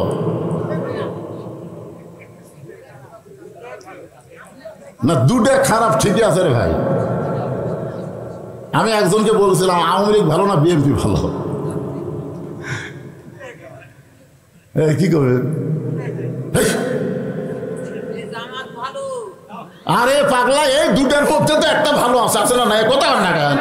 কাফের থাকবে জাহান্নামের উপরে আর মুনাফিক থাকবে জাহান্নামের তলে। কাফেররা যে পেশাব পায়খানা করবি, মুনাফিক তলে থেকে খাবি। সাহাবীরা বললেন, হুজুর এই বদমাইশ মুনাফিক কোন দল থেকে বের হবে? আল্লাহ রাসূল বলেন, মুসলমানের মধ্যে মুনাফিকের আবাদ হবে। তাহলে মুনাফিকের আবাদ আমাদের মধ্যেই। সামনে আসছে শুভ দিন, চিন্তা ভাবনা করে নিন। আমার ভোট আমি দিব, যাকে খুশি তাকে দিব, তা চলবি না। আমার ভোট আমি দিব, দেখে শুনে বুঝিয়ে দেবো। জোরে কোন কথা ঠিক কিনা? ওমর ফারুক চেহারা রক্তের মতো লাল করে বলে, রাখাল, আমার মধ্যে মুনাফিকের কি দেখলাম? রাখাল বলতেছে, লিমা তাকুলু মা লা তাফালুন, লিমা তাকুলু মা লা তাফালুন, তোমার মুখের সাথে মনের মিল নেই। ওমর ফারুক বললেন, কেমনে? রাখাল বলতেছে, তুমি সত্যি করে বলো তো, আমি উটের মালিক। তুমি সত্যি করে বলো, আমি উটের মালিক। আমি যদি উটের মালিক হইতাম, তুমি আমাকে রাখাল বললা কেন? আর যখন আমাকে রাখাল বলছো, তখন তোমার মন বলতেছে আমি উটের মালিক না। আর মালিক বাদ রাখালের কাছে আল্লাহর হস্তে চাইলেও রাখাল দিবার পারবি না। যার প্রমাণ আমি নিজে এক টেস্ট থেকে নামছি, ইতিমধ্যে এক লোক দৌড়ে এসে 100 টাকার চকচকা লোড দেখে হুজুর দোয়া করেন। টাকা চকচকা দেখে লোভ হলো, পকেটে ছিয়ে বললাম, কি দোয়া? হুজুর আমার বইয়ের ঘরে বাচ্চা হয়েছে, আল্লাহ যেন একটা পুত্র দেয়। তখন আমি চোখ বন্ধ করে দেখলাম, তোর বইয়ের পেটের বাচ্চা পুত্র করবো আমার দোয়া দিয়ে? আমারই 3টা বেটি। ওই তো আর জানি না, বুঝলেন? কিন্তু আমার তো চিন্তা করা লাগবে, কারণ প্রথম মেয়ে হওয়ার পরে আমার বউ কয়েছে ভালো করে দোয়া করবেন, আল্লাহ যেন এবার একটা পুত্র দেয়। আমি সেই দোয়া করছি প্রত্যেক নামাজে নামাজে, আল্লাহ একটা নেককার সন্তান দিও, আল্লাহ একটা ছেলে দিও, একটা মেয়ে দিছো আল্লাহ। আবার মেয়ে হলো। বহু বছর পরে আবার চাইছিলাম ছেলের জন্য, আবার একটা মেয়ে দিছে। তা আমার দোয়াতে আমার বইয়ের দায় পুত্র হয় না, তার ওয়ার্ডটা হবেই। ওই তো জানে না, আমি তো জানি। আমার খবর, আমার দৌড় আমি জানি না। পকেট থেকে 200 টাকা বার করে দিলাম। হুজুর আমি তো টাকা চাই না, হুজুর দোয়া চাইছি। পাগলা, তুইও জাহামতে। পরপর 3টা মেয়ের বাদ হয়েছি। সঙ্গে সঙ্গে লোকটা বলে, হুজুর তাহলে আপনারটা আপনি দেন, আমারটা আমাকে দেন। পরে যখন 100 টাকা দিলাম, মারতেছে দৌড়। আমি বললাম, কোথায় যাবি? বলে, এমন হুজুরের কাছে যাবো যার বেটা চাওয়াল আছে। আমি খপ করে হাত ধরে বললাম, কোনো হুজুরের কাছে না, কোনো পীরের কাছে না, কোনো বাবার কাছে না। বাবার যদি চাও তাহলে মালিকের কাছে চাও। ইয়া কানা বুধু ওয়া ইয়া কানাস্তাঈন। ইয়া আইয়ুহাল্লাযীনা আমানু ইসতাঈনু বিস-সাবরি ওয়াস-সালাহ ইন্নাল্লাহা মা'আস-সাবিরিন।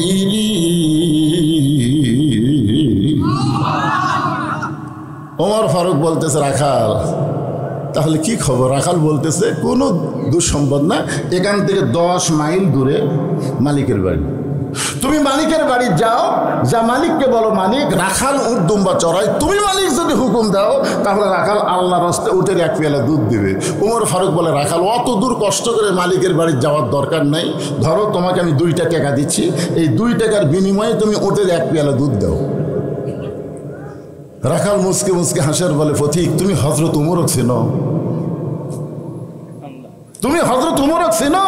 যদি উমরকে চিন্তা, এরকম বেসাইজা প্রস্তাব দেবার পারত না। উমর ফারুক বলে, মানে রাখাল ভাই তুমি জানো না উমরের গুপ্ত বাহিনী দূর দিকে দূর দেখবার পায় যে তুমি আমাকে 2 টাকা ঘুষ দিছো, আর আমি মালিক বাদ দিয়ে তোমাকে 1 পেয়ালা উঠে দুধ দিলাম, তাহলে তোমাকেও ধরবে আমাকেও ধরবে, এ বুড়া বয়সে তুমি ধরা পড়বার চাও? উমর ফারুক বলে, রাখাল ভাই তার একটা কাজ করি, চলো আমরা 2 জন গুহার মধ্যে যাই, এই গুহার মধ্যে গিয়ে তোমাকে গোপনে 2 টাকা দেবো, তুমি গোপনে উঠে 1 পেয়ালা দুধ দিবে, উমরের গুপ্ত বাহিনীও দেখতে পাবে না, তোমার মালিকও জানতে পারবে না। রাখাল চিল্লায় বলে, ভণ্ড ভণ্ড তুমি ভণ্ড। উমর ফারুক বলে, রাখাল আমার মধ্যে ভণ্ডামির কি দেখলা? রাখাল বলে, পথিক উমরের গুপ্ত বাহিনী যেখানে দেখতে পায় না, আমার মালিক যেখানে জানতে পারে না, রাখালের আল্লাহ সেখানে দেখতে পায়। সঙ্গে সঙ্গে হযরত উমর মারছে দৌড়, 1 দৌড়ে পাহাড়ের পাদদেশে গিয়া 2 রাকাত নামাজ পড়ে আল্লাহর কাছে কাঁদতেছে আর বলতেছে, আল্লাহ তোমার কোরআন এত সুন্দর, তোমার কোরআন এত সুন্দর, তোমার কোরআন যখন দুনিয়াতে চালু থাকে তখন কেউ না দেখলেও আল্লাহ দেখে, এ বিশ্বাস মুমিনের অন্তরে থাকে। সুবহানাল্লাহ। এই কোরআন যখন চালু থাকবে তখন কেউ না দেখলেও কে দেখবে? আল্লাহ। তখন আমি রাখালকে দেখি নাই, রাখালের ভিতরে তোমার কোরআনের আমল দেখতে পাই। আল্লাহ তোমার কোরআন এত সুন্দর। ওমর ফারুক যখন কাঁদতেছে এমন সময় রাখাল পিছনে গিয়া বলতেছে, যতই কান্দো উটের দুধ দেওয়া গেল না। ওমর ফারুক বলে, রাখাল ভাই উটের দুধের কোনো দরকার নেই, বরং তোমার কাছে আমি জানতে চাই, তুমি না দেখা আল্লাহকে কলিজার মধ্যে জায়গা দিয়ে তুমি যে আল্লাহর কোরআন অনুযায়ী চলতেছো, আহসানু আমালা, সুন্দর আমল করতেছো, এর বিনিময়ে তোমার চাহিদা কি? একটা চাহিদা আছে না নাই? আল্লামা সাঈদ হুজুরের চাহিদা কি? তাকে বহুবার বলা হয়েছিল, এই কথাগুলো বাদ দেন, আপনি ধর্মমন্ত্রী হবেন, আপনি কি হবেন, সব পদ দেওয়া হবে। তিনি একটা কথাই বলেছিলেন, সব বর্জন করব, আল্লাহ নবীর হক কথা বাদ দিব না। জোরে কোন কথা ঠিক কি না? 13 বছর জেলের মধ্যে ছিল, তারপর জেল থেকে বের করে হাসপাতালে হত্যা করলো। তার চাহিদা কি? চাহিদা কত? চাহিদা নাই। ওয়াজ করে সিরাজগঞ্জ রোডে আইছিস, টাঙ্গাইলের চমচম দিয়া। আমার বউ রাত তখন 1:30 বাজে মোবাইল করে বলতেছে, হুজুর খবর কি? আমি বললাম রোডে আইলাম, আজকে 2 কেজি টাঙ্গাইলের চমচম কিনছি। বউ বলতেছে, বাড়ির যান আসেন না। আমি বললাম কেন? বলে সন্ধ্যা থেকে পুলিশ খুঁজতেছে। পুলিশ খুঁজতেছে, আপনি আজকে বাড়িতে আসেন না। চিন্তা করলাম, বাচ্চা কাচ্চার জন্য মিষ্টি কিনলাম, বাড়ির যাবার দিবে না, কি করি? শ্বশুরকে কল করলাম, আব্বাজান। আমার শ্বশুর বলতে, হঠাৎ এত রাত্রে মোবাইল? আমি বললাম আজকে একটু আপনার বাসার যাবার চাই। শ্বশুর বলতেছে দরকার নাই, কারণ তোমাকে পুলিশ খুঁজতেছে। বন্ধু বান্ধব খেয়েও বাড়িতে জায়গা দিল না, গাড়ি জঙ্গলের মধ্যে থেকে আলুর বাগুরের মধ্যে কম্বল পরে ঘুম পারলাম। চাহিদা কি? কি চাহিদা? ওমর ফারুক বলে, রাখাল রোদের মধ্যে উর্দুম্বা চড়াও, তোমার ভালো কোনো বাড়ি নাই, ভালো কোনো চাকরি নাই, ভালো কোনো খাওয়া নাই, এরপরেও তুমি আল্লাহর কোরআন অনুযায়ী চলতেছো, তোমার চাহিদা কি? রাখাল চোখের পানি বের করে বলে, পথিক আমার চাহিদা যখন শুনতে চাও তাহলে আমার চাহিদা হলো, রব্বানা আতিনা ফিদ দুনিয়া হাসানাতাও ওয়া ফিল আখিরাতি হাসানা ওয়া কিনা আযাবান্নার। দোয়া করেন না আপনারা? দোয়া করেন না? এই দোয়া করেন না? তাহলে সবাই পড়েন, রব্বানা আতিনা ফিদ দুনিয়া হাসানাতাও ওয়া ফিল আখিরাতি হাসানা ওয়া কিনা আযাবান্নার। ওমর ফারুক মূর্খের অভিনয় করে বলতেছে, রাখাল ভাই তোমার চাহিদার কথা শুনতে চাইলাম, আর তুমি আমাকে কি শুনাইলা? কোরআনের আয়াত। এই কোরআনের আয়াত দিয়ে তুমি কি বুঝাবার চাও? রাখাল বলতেছে, তুমি আসলেই মূর্খ। আরে পাগলা, এই কোরআনের আয়াতের মধ্যে 2টা চাহিদার কথা আছে, একটা হলো দুনিয়ার সৌন্দর্য, একটা হলো আখিরাতের সৌন্দর্য। দুনিয়ার সৌন্দর্য হলো মহামানব হযরত উমরকে আমি এক নজর দেখতে চাই, যে উমর আল্লাহর কোরআন দিয়ে রাষ্ট্র চালানোর কারণে আমার মতন রাখাল না দেখে আল্লাহকে কলিজার মধ্যে জায়গা দিবার পারছি। সেই উমরকে খালি একটা নজর দেখতে পারলে আমার দুনিয়ার চাহিদা আল্লাহ পুরা করবে। আমার 2 নম্বর চাহিদা হলো, আমি রাখাল যখন মরে যাব, প্রথম রাখালকে আল্লাহ যেন জান্নাত দেয়। ওমর ফারুক দৌড়ে গিয়ে রাখালের হাতটা খফ করে ধরে এভাবে 3টা চুমা খেয়ে বলতেছে, রাখাল ভাই তোমার 2 নম্বর চাহিদা আল্লাহ পুরা করছে, মরার সঙ্গে সঙ্গে আল্লাহ তোমাকে জান্নাত দিবে। আপনারা সুবহানাল্লাহ কন, কিন্তু রাখাল সুবহানাল্লাহ কয় না। ওমর ফারুক বলে, রাখাল সুবহানাল্লাহ বলো।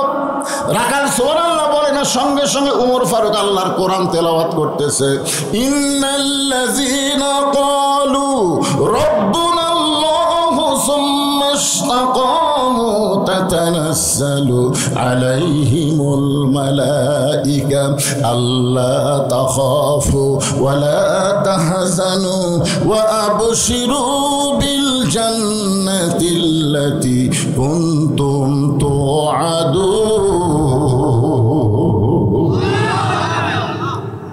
এরপরেও রাখাল মাটির দিকে তাকা থেকে সুবহানাল্লাহ কয় না। ওমর ফারুক বলে, কে রাখালাই, মরার সাথে সাথে আল্লাহ তোমাকে জান্নাত দেবে, সুবহানাল্লাহ কও না কেন? রাখাল বলতেছে, পথিক তুমি খুব চালাক, মরার পরে জান্নাত দিবে এই বাকি কথা সহজেই বলতেছো, কিন্তু হযরত উমরকে এক নজর দেখতে পাবো, এই লগত কথা বলতে তোমার কোন জাকাত বাঁচে? ওমর ফারুক চিন্তাত পড়ে গেছে, যে রাখাল আমাকে তওবা পড়াছে, যে রাখাল আমাকে মুনাফিক করছে, যে রাখাল আমাকে ভণ্ড করছে, এখন যদি বলি আমি উমর, বলাও সারা, হাত ফেল করে মরাও সারা। বুঝতে পারতেছে না? উমর রাস্তাতে গেলে শয়তান কয়দিন যায় না, আর সেই উমরে কি পড়াছে? কথা কয় না, তওবা পড়াছে, মুনাফিক করছে, ভণ্ড করছে। এখন যদি বলে ভাই রাখাল তুমি যে উমরে দেখ পারছো, আমি সে উমরে বলা শোনাও সারা, মরাও সারা। ওমর ফারুক চিন্তায় পড়ে গেলেন, আমি যে ওমর, এই কথা রাখালকে কেমনে বলবো? এমন সময় আল্লাহর কোরআন বলতেছে, উদউ ইলা সাবিলি রাব্বিকা বিল হিকমাহ। ওমর ডাইরেক্ট যদি বলবার না পারো তাহলে হিকমতের সাথে বলো। ওমর ফারুক বলে, রাখাল ভাই সত্যি যদি ওমরকে তুমি দেখতে চাও তাহলে ফজরের নামাজ তোমাকে সামনে কাতারে আদায় করা লাগবে। ফজর যদি সামনে কাতারে আদায় করো, মেহরাবের দিকে লক্ষ্য করে দেখবা যেই মানুষটা ইমামতি করতেছে ওই মানুষটি হলেন হযরত ওমর। তাহলে আল্লাহর কোরআন দিয়ে যখন রাষ্ট্র চলবে তখন প্রধানমন্ত্রী কি করা লাগবে? আর কথা কয় না, আর কথা কয় না। আর আল্লাহর কোরআন ছাড়া তারা প্রধানমন্ত্রী হবে, ইমামতি। এবার খালি ডক্টর ইউনূস একটু ঈদের জামাতে শামিল হচ্ছে, তাই মানুষ কি খুশি রে। যদি ঈদের নামাজের খুতবা দিত তাহলে জনগণ কি খুশি হতো। কথা কন না কেন ভাই? আল্লাহর কোরআন যখন বাংলাদেশ চলবে তখন দেশের প্রধান, দেশের বড় ঈদগার খতিব হবে, বড় মসজিদের খতিব হবে। জোরে করে কথা কন না কেন? খতিব হলে কি হবে? অর্ধ পৃথিবীর খলিফা হযরত ওমর খতিব, খুতবা দিচ্ছে, মাঝখান থেকে একজন দাঁড়ায় বলতেছে বন্ধ করেন, খুতবা বন্ধ করেন। ওমর ফারুক বললেন, বন্ধ কেন? বলে, আমাদেরকে খাটো পাঞ্জাবি দিয়ে আর আপনি লম্বা জুব্বা করে খুতবা দিচ্ছেন। যতক্ষণ পর্যন্ত জুব্বা কেমনে লম্বা হলো এটা না বলবেন ততক্ষণ খুতবা শুনবো না। বাংলাদেশের মতন ৯৬টা দেশের খলিফা, আল্লাহর কোরআন দিয়ে রাষ্ট্র চলে, একটা মুসল্লি পর্যন্ত খুতবা আটকা দিছে। এটাই হলো আল্লাহর কোরআন। জোরে কোন কথা ঠিক কিনা? ওমর ফারুক বললেন, রাখাল সত্যি যদি ওমরকে দেখতে চাও তাহলে ফজরের নামাজ তোমাকে সামনে কাতারে আদায় করা লাগবে। ফজর যদি সামনে কাতারে আদায় করো, মেহরাবের দিকে লক্ষ্য করে দেখবা যেই মানুষটা ইমামতি করতেছে ওই মানুষটি হলেন হযরত ওমর। রাখাল বলতেছে, ভাইজান আমি মসজিদের বারান্দায় নামাজ পড়ি, আমি মসজিদের ভিতরে ঢোকার সাহস পাই না। মসজিদের মধ্যে দামি দামি সাহাবী, ওই দামি দামি সাহাবীর মধ্যে আমি একটা রাখাল কেমনে যাই? মসজিদের মধ্যে একটু মনোযোগ দিয়ে শুনবেন, বিরক্ত হচ্ছেন? আমি হলাম একজন রাখাল। রাখাল চোখের পানি বের করে বলতেছে, আমি বারান্দায় নামাজ পড়ি, আমি মসজিদের ভিতরে ঢোকার সাহস পাই না, কারণ মসজিদে দামি দামি সাহাবী, ওই দামি দামি সাহাবীর মধ্যে আমি একটা সাধারণ রাখাল কেমনে যাই? ওমর ফারুক বলে, রাখাল তুমি এত কিছু জানো, তুমি কোরআনের এই আয়াত কি জানো না? ইন্না আকরামাকুম ইনদাল্লাহি আতকাকুম, ওই ব্যক্তি সবচাইতে দামি হয় যার কলিজার ভিতরে আল্লাহর বেশি ভয়। আল্লাহু আকবার বলেন। তো শোনেন, আমি চেয়ারত বসে ওয়াজ করতেছি, আমি বেশি দামি, আর আপনারা মাটির বসে ওয়াজ শুনতেছেন, আপনারা কম দামি। অনেক বক্তাকে আল্লাহ ধাক্কায় ধাক্কায় জাহান্নামে দিবে, অনেক শ্রোতাকে আল্লাহ বিনা হিসাবে জান্নাত দিয়ে দিবে। কি মনে করতেছেন বক্তার ঠেলা নাই? বক্তারা যদি লিমা তাকুলু মালা তাফালুন হয়, মুখে যা বলে আমলে তা করে না, এই বক্তার বাঁচা নাই বাজান। চিন্তা করে দেখেন, উমর ফারুক বললেন, রাখাল ইন্না আকরামাকুম ইনদাল্লাহি আতকাকুম, ওই ব্যক্তির সবচাইতে দামি হয় যার কলিজার মধ্যে আল্লাহর বেশি ভয়। সত্যি যদি উমরকে দেখতে চাও তাহলে তোমাকে ফজরের নামাজ সামনে কাতারে আদায় করা লাগবে। রাখাল বলতেছে, তাহলে এশার নামাজ পড়ে আজকে আর আমি বাড়ি যাব না, এশার নামাজ পড়ে আজকে আর আমি বাড়ি যাব না। উমর ফারুক বললেন, এশার নামাজ পড়ে বাড়িতে কেন যাব না? রাখাল বলে, এশা পড়ে যদি বাড়ি যায় তাহলে ফজরের নামাজ সামনে ধরতে যদি কষ্ট হয়। ওমর ফারুক বলে, রাখাল তুমি বলো তো 5 ওয়াক্ত নামাজের মধ্যে 3 ওয়াক্ত তাড়াতাড়ি, এই আঙ্গুলের দিকে তাকান, কয় ওয়াক্ত? আসর, মাগরিব, এশা। আপনি দেখেন তো আসরের কিছুক্ষণ পরে কি কথা কয় না? আসরের কে ছেলেবেলে নামাজ পড়ে না তোমরা? আসরের কিছুক্ষণ পরে কি? মাগরিবের কিছুক্ষণ পরে। 2 ওয়াক্ত নামাজ লম্বা কেন? এশা থেকে ফজর, ফজর থেকে জোহর লম্বা কেন? রাখাল বলতেছে, আমি তো জানি না ভাই। ওমর ফারুক তো বলবার পর, এই মূর্খ, এতক্ষণ আমাকে মূর্খ মূর্খ করলো।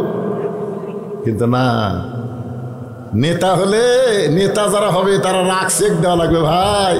কর্মীর সাথে নেতার কথার মিল হলে চলবে না। আমাদের কতগুলা নেতা এত সন্ত্রাসী, যার যা আছে তাই লেবার হও। তোমরা কি হাতে চুরি পড়ে থাকো নাকি? এটা নেতা না ডাকাত রে? নেতা কারে কয় জানেন? ওমর ফারুক বললেন, রাখাল ফজর থেকে জোহর আর এশা থেকে ফজর এই 2 ওয়াক্ত লম্বা কেন? রাখাল বলতেছে, আমি জানি না। ওমর ফারুক বললেন, তাহলে শোনো, ফজর থেকে জোহর আল্লাহ লম্বা সময় দেওয়ার কারণ হলো এই সময়ের মধ্যে মানুষ চাকরি বাকরি করবে, ব্যবসা বাণিজ্য করবে, খেতে খামারে কাজ কাম করবে। এগুলো করতে গিয়ে তার দেহের যে ক্ষয় হবে, এশা থেকে ফজর আল্লাহ লম্বা সময় দিয়েছে।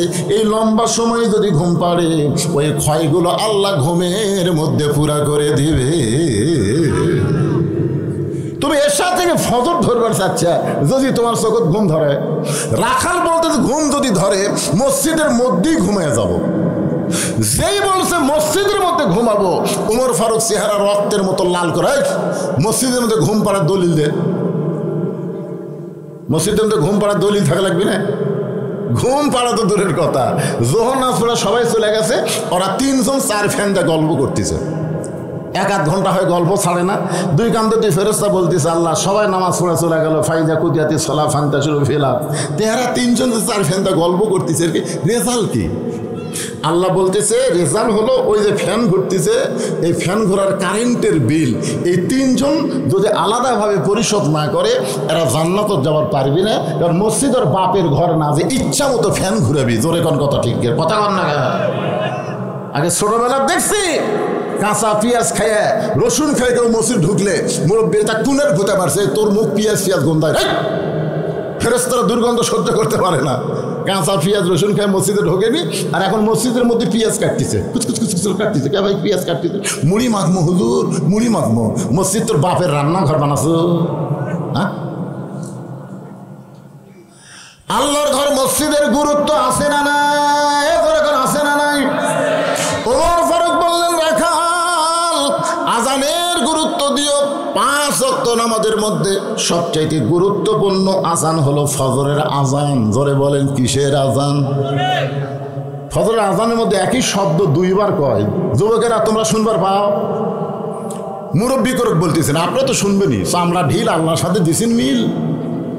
এই যুবকেরা চামড়া টাইট টাইট, 3টা পর্যন্ত ফেসবুক দেখে টাইট।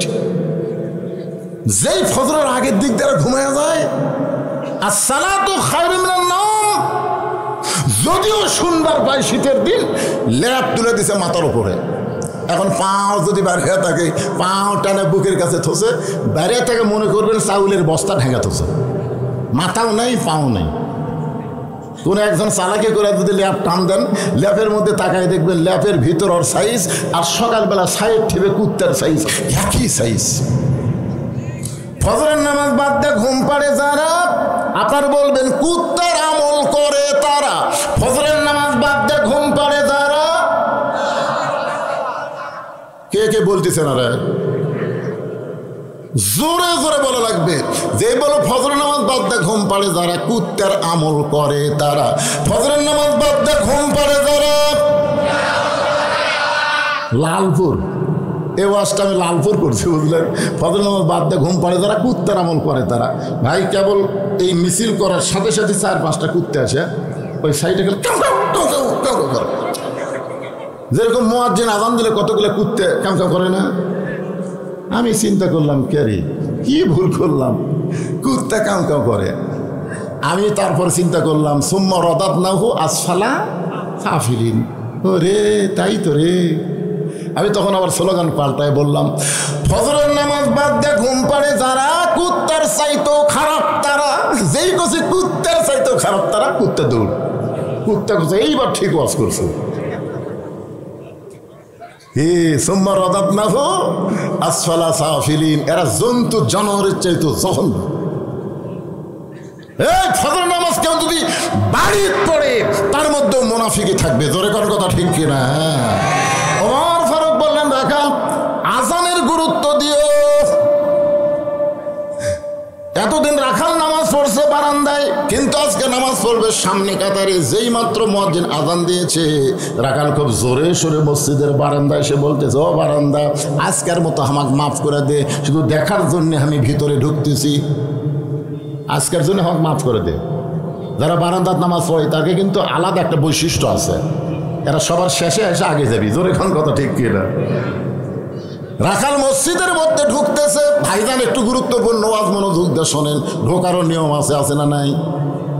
মসজিদের মধ্যে ঢুকতে গেলে কোন পায়ে? আওয়ামী লীগ যদি করেন কোন পায়ে? দল করেন বামপন্থী, ঢুকলেন ডান পাও। তার মানে বোঝা গেল আপনি নিজেই জানেন সব জায়গায় বামপন্থী চলবে না। ডান পায়ে শুধু ঢুকলে হবে না, জবান খুলে একটা দোয়াও পড়া লাগবে, আল্লাহুম্মা আফতাহ লি আবওয়াবা রহমাতিক।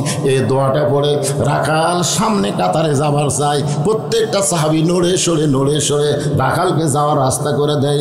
রাখাল মনে মনে কয়, আল্লাহ, এতদিন বারান্দার থেকে মনে করলাম ভিতরে দামি দামি, কিন্তু আজকে ভিতরে ঢুকে দেখতেছি আমিও যা এরাও তাই। ভিতরে না ঢুকলে বোঝা যায় না, ইসলামের ভিতরে ঢুকলে বুঝবেন প্রত্যেকটা মুসলমান ভাই ভাই। জোরে কোন কথা ঠিক কিনা? এই জন্য আল্লাহ বলেছেন, উদখুলু ফিস-সিলমি কাফা। ভিতরে না ঢুকলে বোঝা যাবে।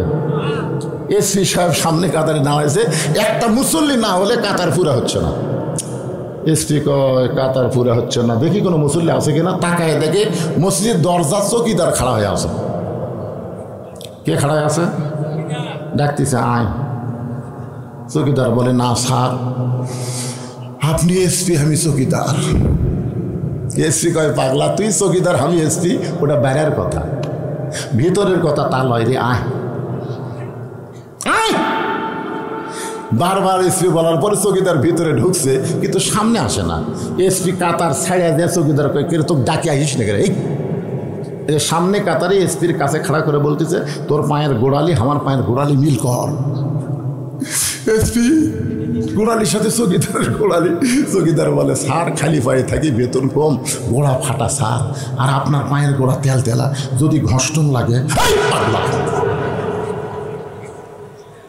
তুই আমি ভাই ভাই, গোড়ালি ফাঁক করার কোনো যোগ্যতা নাই। চৌকিদার মনে মনে করে, আল্লাহ রে, ভিতরে এত শান্তি, এটা তো বাইরে থেকে বোঝা যাবে না। আজকে বেনামাজিকে বলতেছি, বেপর্দাকে বলতেছি, বাহির থেকে কে কি বললো ওইটা শুনবেন না। ইসলামের ভিতরে, কোরআনের ভিতরে চলে আসেন, মহা শান্তি আল্লাহ দান করবে। জোরে কোন কথা ঠিক কিনা? কে কি বলে সেটা শুনবেন না, ভিতরে কি শান্তি। চৌকিদার এসির আমি দুই ভাই, সুবহানাল্লাহ কবেন না? রাখাল যাইতে যাইতে একেবারে সামনে কাতারে মেহরাব বরাবর ওমর ফারুককে দেখতে যেন সহজ হয় এজন্য মেহরাব বরাবর প্রথম কাতারে দাঁড়ায় রাকাত 2 রাকাত সুন্নত নামাজ পড়েছে। মসজিদের মধ্যে ঢুকে ফজরের আগে 2 রাকাত সুন্নত আছে না নাই? আপনারা পড়েন? 2 রাকাত সুন্নত নামাজ পড়ে রাখাল চুপটি করে বসে গেছে। এমন সময় এক মুসল্লি মসজিদের মধ্যে ঢুকে দেখে জায়গা নেই। এমন সময় এক মসজিদের মধ্যে ঢুকে দেখে জায়গা নেই। কিরে আমার জায়গাতে কে বসলো রে? মানে নামাজ পড়ে কোথায়? বারান্দাত। আজকে আসি এমন জায়গায় বসিছে, ওই জায়গাতে একটা সাহাবি বসতো। সাহাবির নাম হলো ওসমান গনি। জোরেকার নাম কি? ওসমান গনি বলতেছে আমার জায়গাত। আপনারা বলেন তো, ইমামের জায়গা নির্দিষ্ট আছে, মুসল্লির কোনো জায়গা নির্দিষ্ট আছে? তাহলে ওসমান গনি কেমনে বলে যে আমার জায়গা? বলার পিছনে কারণ হলো আল্লাহ রাসূল বলেছেন, হাদিসটা খেয়াল করে শুনবে। আল্লাহ রাসূল বলেছেন, আমি যখন ইমামতি করব, আমি বরাবর যিনি পিছনে দাঁড়াবে তার নাম আবু বকর। আবু বকর যখন ইমামতি করবে, আবু বকর বরাবর যিনি পিছনে দাঁড়াবে তার নাম হলো ওমর। ওমর যখন ইমামতি করবে, ওমর বরাবর পিছনে যিনি দাঁড়াবে তার নাম হলো ওসমান। ওসমান যখন ইমামতি করবে, ওসমান বরাবর পিছনে যিনি দাঁড়াবে তার নাম হলো আলী। আলী যখন ইমামতি করবে, আলী বরাবর পিছনে শব্দ উল্লেখ করে রাসূল আর কারো নাম বলেন না। সমস্ত সাহাবীরা বলেন, ইয়া রাসূলুল্লাহ, হযরত আলী যখন ইমামতি করবে, আলী বরাবর পিছনে কে দাঁড়াবে? রাসূল বললেন, মা ইয়ানতিকু আনিল হাওয়া ইন হুয়া ইল্লা ওয়াহয়ুহা। আমি নবী ততক্ষণ পর্যন্ত বলতে পারি না যতক্ষণ পর্যন্ত আল্লাহ বলার হুকুম না দেয়। এই আলী পর্যন্ত হলো খোলাফায়ে রাশেদিন। তাহলে ওমর ফারুক যখন ইমামতি করবে, ওমর ফারুক বরাবর কে দাঁড়াবে? ওসমান গনি। কিন্তু দেখে জায়গা দখল। আল হায়াউন ওসমান। ওসমান গনি সরম বেশি, নরমও বেশি। মনে করছে আমার জায়গায় বসিছে, থাক। কাছে আসে দেখে রাখালের পাশে ফাঁকা জায়গা। ওই ফাঁকা জায়গায় 2 রাকাত সুন্নত পড়ে রাখালের দিকে 3 বার তাকাছে। 3 বার। কোনো দিনও দেখেনি, আজকে প্রথম দেখতেছে, বুঝলেন না? সরাসরি দেখবার পারতেছে না, বুঝলেন না? রাখাল কিন্তু তাকে আছে, কে একবার দেখলো।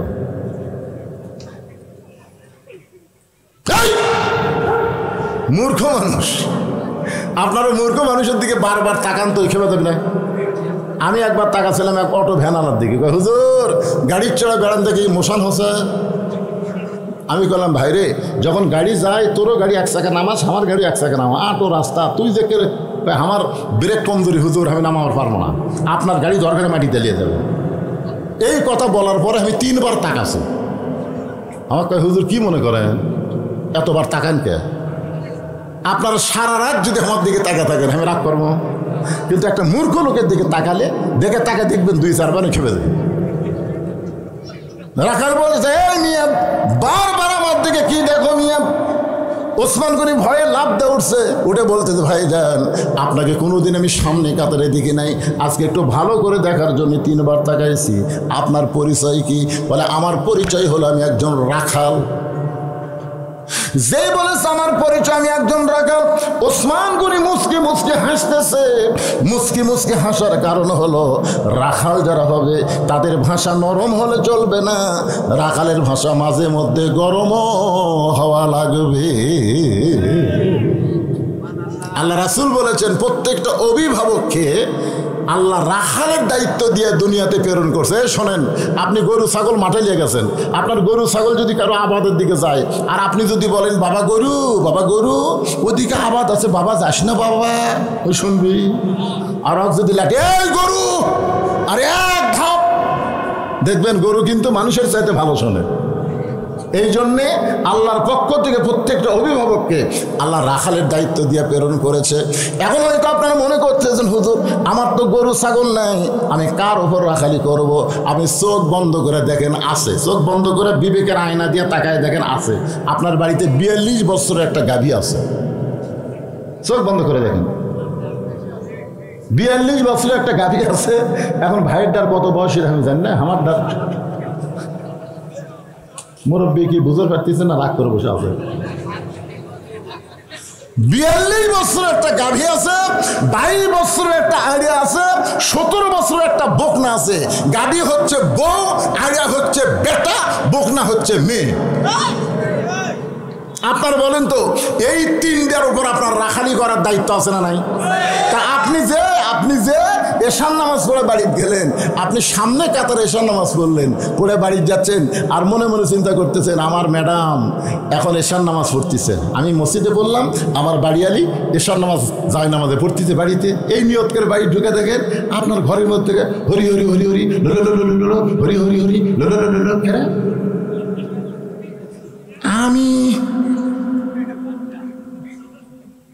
আমি নামাজ পড়লাম মসজিদে, আমার বাড়ি ধরি হরি, ঢুকে দেখেন আপনার ম্যাডাম 42 বছরের গাভী স্টার জলসা দেখতেছে। তাহলে আপনি কি রাখালি করবেন? এই সময় আপনি কি রাখালি করবেন? কি কোন রাখালি করার দরকার কথা কোন আছে না নাই? আপনি কাছে গিয়ে রিমোট কন্ট্রোল নিয়ে টিভি অফ করে বলবেন, এই তুই যে স্টার জলসা দেখতেছিস, এই স্টার জলসা কোন দেশের? ভারতের। তুই জানিস আমাদের 400 বছরের পুরাতন বাবরি মসজিদ ভাঙ্গা ভারত রাম মন্দির বানাচ্ছে। যে ভারত মসজিদ ভাঙ্গা রাম মন্দির বানায় সেই ভারতের কোনো চ্যানেল মুসলমানের ঘরে চলবে না। ভারত আবার মুসলমানদেরকে অত্যাচার করতেছে, নির্যাতন করতেছে, মসজিদ মাদ্রাসা ভাঙতেছে। এই ভারতের কোনো কিছু আমরা আর দেখব না। আজ থেকে ভারত বয়কট করে দিলাম। জোরে কোন কথা ঢুকছে না।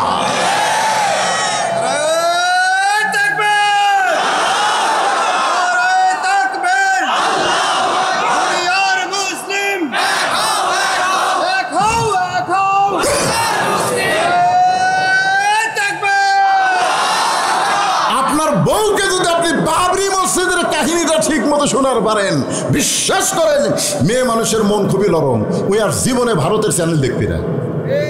রাখালি করছেন আপনার ছেলে যে 22 বছরের ছেলে স্কিন প্যান্ট পরে, এত টাইট প্যান্ট পরে ওরা কলেজে যায়। ছেলে আপনি 9টার সময় কলেজে গেল, সন্ধ্যার সময় বাড়িতে আসলো, এত টাইট ফুল প্যান্ট। আপনি কি কোনোদিন রাখালি করছেন? কে রে বাবা? এ বাবা শোনো, মুসলমানের বেটা কাপড় থাকবে টাকনুর উপরে আর পরবা নাভির উপরে, নাভির উপর থেকে টাকনুর উপর। জোরে কোন কথা ঠিক কিনা? আর এত টাইট ফুল প্যান্ট পরছো, এই ফুল প্যান্ট পরে তুমি কি 9টার থেকে সন্ধ্যা পর্যন্ত পেশাব করনি? এটা রাখালি করতেছে। লোকমান তার ছেলের সাথে রাখালি করছে। এই জন্য আল্লাহ কোরআন একটা সূরা দিয়েছে লোকমান। পিতা হয়ে আপনি বলতেছেন আচ্ছা ঠিক আছে বাবা, তুমি এই ফুল প্যান্ট পরে পেশাব কেমনি করলে? সুন্দর করে বলবেন, আব্বু আমি তো এটা পরে বসতে পারিনি। তো কেমনি করলে? খাড়া হয়ে করছে। আব্বু তো খাড়া হয়ে পেশাব করলে কয়বার করছে? সকাল থেকে সন্ধ্যা পর্যন্ত 3বার করছি। তা 3বার পেশাব করে পানি পানিও লিছি, টয়লেট লিছি। বাপ বলতেছে পাগলা, পেশাব করে দাঁড়ায় পেশাব করে পানি নিয়ে তুমি মনে করছো পেশাব শেষ, এই মনে করে সেন্ট টানছো, তারপরে কমপক্ষে 3 ফোঁটা পেশাব তোমার কাপড় পড়ছে। কারণ দাঁড়ায় পেশাব করলে পেশাব পুরোপুরি নিংড়ে না। কথা কন ঠিক কিনা? তো তুই 3 ফোঁটা, 3বার 3 থেকে 9 ফোঁটা, তো 9 ফোঁটা পেশাব যে তোমার ফুল প্যান্টের আন্ডার প্যান্টে পড়লো, ওই পেশাব শুকে যায় কি হলো? ওই পেশাব শুকে যায়, ওটি আবার জীবাণু হলো। এই জীবাণু দিয়ে তোমার ওই পেশাবের ছিদ্রতে ভিতরে ঢুকলো। কিছুদিন পরে তোমার যৌবন শক্তি নষ্ট হবে, আগা মোটা গোড়া চিকুন হবি, তোমার সাথে কেউ বিয়ে দিবে? হাসতেছেন ইন্ডিয়ার হারবাল খাবে? আপনার ছেলেকে 22 বছরের ছেলেকে আপনি এইভাবে সুন্দর করে রাখালি করে বুঝাই দিবেন। মুসলমানের সন্তানকে 7 বছর থেকে তালিম দেওয়া লাগবে, 10 বছর থেকে নামাজ ধরার লাগবে। যদি নামাজ ধরাবার পারেন, ও আর টাইট ফুল প্যান্ট কোনোদিন পরবে না। ধরে কোন কথা ঠিক কিনা? এখন 17 বছরের বকনা মানে আপনার মেয়ে। আপনার মেয়েকে আপনি মুসলমান হিসাবে কি তৈরি করবেন? ফাতেমা তৈরি করবেন না পরিমণি তৈরি করবেন? বাবা হিসাবে আপনার দায়িত্ব গ্রহণ করা দরকার।